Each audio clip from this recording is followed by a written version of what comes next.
Hello বন্ধুরা, আসসালামু আলাইকুম। যে যেখান থেকে শুনছো দেখছো আমার ভিডিওটি, প্রত্যেককে জানাচ্ছি আমার আন্তরিক শুভেচ্ছা ও অভিনন্দন। আশা করি লাইক কমেন্ট শেয়ার করবা, তাহলে আমি আরও তোমাদের জন্য সহজ করে ভিডিও বানিয়ে প্রেজেন্টেশন করব। আজকে আলোচনা করব এইচএসএস অর্থাৎ হিস্ট্রি অ্যান্ড কালচার ক্লাস 6-এর 44 নাম্বার পেজ।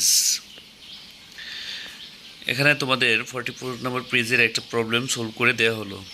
এখানে একটা গ্রুপ ওয়াইজ কাজ আছে, সেটা আমি তোমাদের মাঝে প্রেজেন্টেশন করতেছি। গ্রুপের নাম হচ্ছে, অর্থাৎ আমি নাম দিয়েছি মেঘনা। তোমরা তোমাদের মতো করে স্কুলের যে নামটি প্রদান করে সেই নামটি তোমরা দিয়ে নিবে। নেম অফ মেম্বার্স, তারপর আছে নেম অফ মেম্বার্স।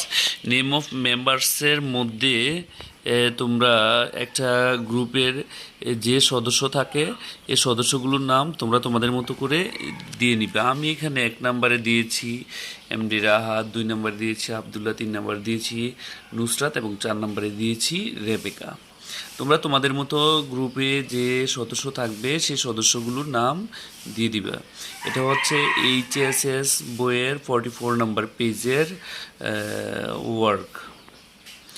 তারপর তোমরা দেখতে পাচ্ছ what task have I complete, অর্থাৎ আমি কি কাজটি করেছি, কমপ্লিট করেছি। এটা তোমাদের সামনে এখন প্রেজেন্টেশন করব। এটা হচ্ছে এই অধ্যায়ের আলোকে I meet people my age and older to find out the difference between past and present eating habits, অর্থাৎ আমি আমার বয়সী এবং আমার চেয়ে বৃদ্ধ বয়সের মানুষের সাথে সাক্ষাৎ করেছি। To find out the difference, অর্থাৎ find out the difference between past and present eating habit, অর্থাৎ বর্তমান এবং অতীতের খাদ্যাভ্যাসের ভিন্নতা খোঁজার জন্য আমি আমার চেয়ে বয়সের একজন ব্যক্তির সাথে এবং আমার বয়সের একজন ব্যক্তির সাথে সাক্ষাৎ করেছি। তো বন্ধুরা, এটা হচ্ছে 44 নাম্বার পেজের কাজ। আশা করি তোমরা সহজে বুঝতে পেরেছো। আর তোমাদের ভিডিওগুলো যদি ভালো লাগে লাইক কমেন্ট শেয়ার করবে, আমাকে ইন্সপায়ার করবে।